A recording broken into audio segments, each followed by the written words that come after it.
امام ابو احمد رحمۃ اللہ علیہ بہت بڑے اللہ پاک کے ولی گزرے ہیں، انہوں نے ایک واقعہ لکھا ہے اور اس واقعے میں ہمارے لیے بہت زیادہ درس عبرت ہے۔ آپ لکھتے ہیں کہ 3 زاہد تھے، زاہد و عابد، نیک لوگ، متقی، پرہیزگار، حج کے سفر کے لیے پیدل روانہ ہوئے۔ راستے کے اندر ایک غیر مسلموں کی بستی میں انہوں نے پڑاؤ کیا، وہاں پر انہوں نے کچھ دیر قیام کیا، پھر آگے اپنا سفر جو ہے وہ انہوں نے جاری رکھنا تھا۔ اب ان میں سے ایک بندے کی وہاں پر ایک غیر مسلم عورت پر نظر پڑ گئی اور شیطان اس پر حاوی ہو گیا۔ اب جب وہ وہاں سے چلنے لگے تو انہوں نے کہا چلے ہم تینوں اب اپنا سفر آگے جاری کرتے ہیں، ہم نے حج کے لیے پہنچنا ہے مکہ شریف۔ تو وہ جس کی نظر غیر مسلم لڑکی پر پڑی تھی وہ ٹال مٹول کرنے لگ گیا، کہتا کہ تم چلے جاؤ، میں یہیں رک جاتا ہوں۔ انہوں نے بڑا سمجھایا لیکن وہ نہیں گیا اور وہیں پر رک گیا۔ وہ دونوں حضرات اپنے سفر پر چلے گئے۔ اب اس نے کیا کیا؟ اس نے یہ کیا کہ اس لڑکی کے والد سے اس نے بات کی کہ میں آپ کی جو بیٹی ہے اس سے محبت کرتا ہوں، میں شادی کرنا چاہتا ہوں۔ اس کے والد نے کہا کہ اس لڑکی کا جو حق مہر ہے وہ تم ادا نہیں کر سکو گے۔ اس نے کہا اس کا حق مہر کون سا ہے؟ اس نے کہا یہ میری بیٹی غیر مسلم ہے، اس کے ساتھ شادی کرنے کے لیے تجھے دین اسلام چھوڑ کر غیر مسلم ہونا پڑے گا۔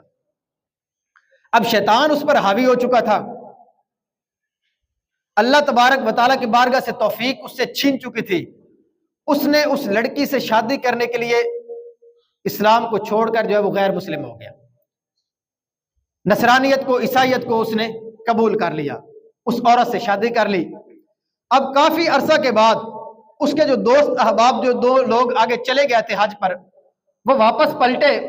انہوں نے کہا پتہ تو کریں کہ وہ وہاں پر رک گیا تھا، اس کا کیا بنا؟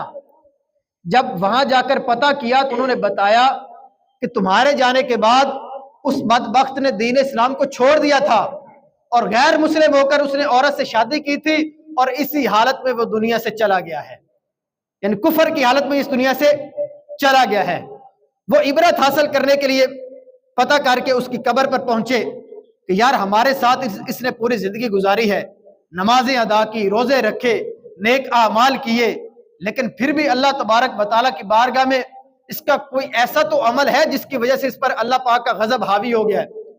جب وہ اس کی قبر پر پہنچے تو دیکھا کہ ایک عورت اور اس کے 2 بچے اس قبر کے اوپر بیٹھ کر رو رہے ہیں۔ انہوں نے پوچھا تو انہوں نے کہا کہ اس لڑکی نے بتایا کہ میں اسی کی بیوی ہوں جس کی وجہ سے اس نے جو ہے وہ اسلام کو چھوڑا تھا اور یہ اسی کے 2 بچے ہیں۔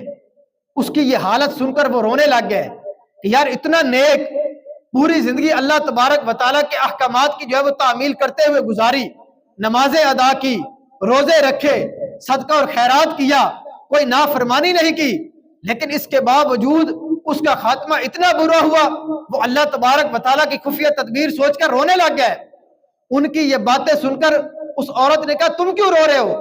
جب انہوں نے اس کی وجہ بتائی تو اس عورت کے دل میں اللہ تبارک و تعالیٰ نے اسلام کی محبت اجاگر کر دی اور وہ کلمہ پڑھ کر مسلمان ہو گئی۔